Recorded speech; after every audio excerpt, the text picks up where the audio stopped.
ವಿಶ್ವಕಪ್ ಟೂರ್ನಿಯ 16ನೇ ಪಂದ್ಯದಲ್ಲಿ ಭಾರತ ಮತ್ತು ಬಾಂಗ್ಲಾದೇಶ ತಂಡಗಳು ಮುಖಾಮುಖಿಯಾಗಲಿವೆ.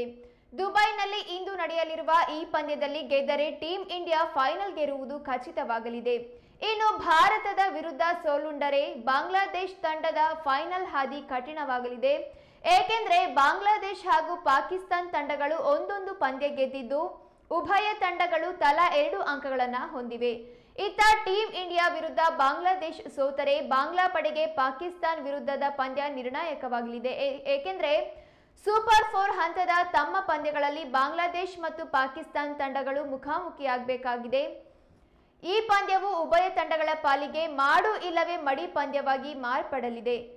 ಏಕೆಂದರೆ ಭಾರತದ ವಿರುದ್ಧ ಸೋತ್ರೆ ಬಾಂಗ್ಲಾದೇಶ ತಂಡವು ಫೈನಲ್ಗೇರಲು ಪಾಕಿಸ್ತಾನ ವಿರುದ್ಧ ಗೆಲ್ಲಬೇಕು.